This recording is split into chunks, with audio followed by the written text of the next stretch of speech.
పుస్తకాల సమూహంలో 3 వంతుల భాగాన్ని పాత నిబంధన అని పిలుస్తారు. ఆ పుస్తకాల జాబితా చూస్తే దానిలో 39 వివిధ చిన్న చిన్న గ్రంథాలు కనిపిస్తాయి. వాటిని 4 ప్రాముఖ్యమైన విభాగాలు చేశారు. మొదటి 5 గ్రంథాలు కలిపి పంచకాండాలు అంటారు.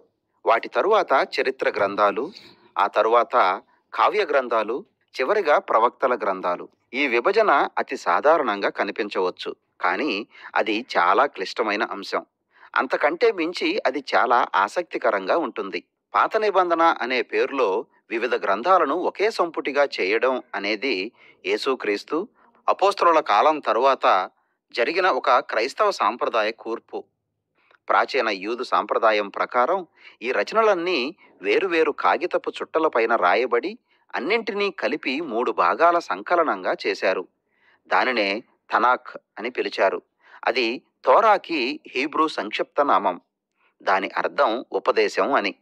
ప్రవక్తలు అని అర్థమిచ్చే నెవియిం, చివరిగా రచనలు అని అర్థమిచ్చే కెతూవిం. ప్రొటెస్టెంట్ వారి పాత నిబంధనలో ఉన్న గ్రంథాలే తనాఖ్లో ఉన్నాయి, కానీ వాటి అమరిక వేరుగా ఉంది. తోరా పంచకాండాల గ్రంథాలకు చెందినది. ప్రవక్తల గ్రంథాలు చారిత్రక కథనంతో ఉన్న 4 గ్రంథాలు. వాటితో పాటు వివిధ ప్రవక్తల పేరులతో పిలువబడిన 15 గ్రంథాలు.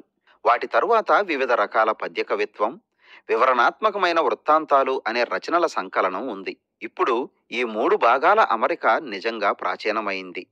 అది మృత సముద్రపు చుట్టలు, బెన్ సిరాకు జ్ఞానం మొదలైన ప్రాచీన యూదు రచనలను సూచిస్తూ ఉంది. నజరేయుడైన యేసు సహితం వాటిని ప్రస్తావించాడు. ఎందుకంటే ఆ 3 భాగాల రూపం ఆ గ్రంథపు చుట్టల్లోనే ఇమిడి ఉన్న నిర్మాణంలోకి అంతర్గతంగా అల్లుకొని ఉంది. మీరు జాగ్రత్తగా గమనిస్తే ప్రతి గ్రంథము అది ఉన్న పెద్ద 3 భాగాల సంకలనంలో ఒక ఆధార సూచిక మార్గంలో ప్రతి ఒక్క ఇతర రచనలతో సంబంధం కలిగి ఉంది. సరే, ఇంతకీ ఈ గ్రంథపు చుట్టలన్నిటినీ ఎవరు క్రోడీకరించారు? అబ్బో, అది ఒక పెద్ద ప్రక్రియ. వారిలో కొందరి పేర్లు మనకు తెలుసు, మోషే, దావీదు మొదలైన వారు. కానీ చాలా మంది రచయితలు అనామకంగానే ఉండిపోయారు. బైబిల్లో వారిని సాధారణంగా శాస్త్రులు లేక ప్రవక్తలు అని పిలిచారు. ఈ రాతప్రతులు ఇశ్రాయేలు చరిత్ర అంతటా రూపుదిద్దబడ్డాయి.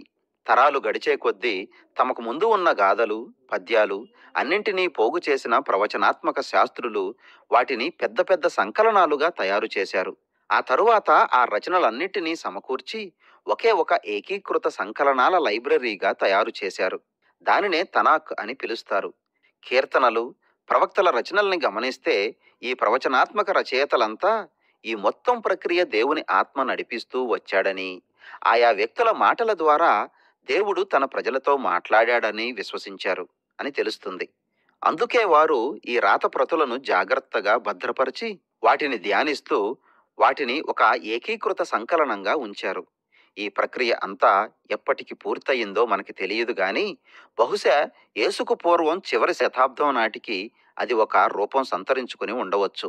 అంతిమంగా ఈ తనాఖ్ ద్వారా మనం ఈ సర్వలోకాన్ని విమోచించాలన్న దేవుని సంకల్పాన్ని మనకు తెలియజేసే ఇశ్రాయేలు చరిత్ర యొక్క ప్రవచనాత్మక వివరణను తెలుసుకుంటాము. ఈ మొత్తం సంకలనాన్ని ఒక్క వీడియోలో మనం వివరించలేం, గాని అసలు అది మనకేమి చెబుతున్నదో టూకీగా తెలుసుకోవడం మనకి సహాయకరంగా ఉంటుంది. దేవుడు ఒక గొప్ప రియల్ ఎస్టేట్ని, అంటే మన ఈ గొప్ప లోకాన్ని సృష్టించి దానిని ఆశీర్వదించడంతో త్వర ప్రారంభం అవుతుంది. దేవుడు ఆ సృష్టి సంరక్షణను దైవికమైన జీవాన్ని ప్రతిఫలించే మానవుడు అనే ఒక జీవికి అప్పగించాడు. హీబ్రూలో ఆ జీవిని ఆదాము అంటారు.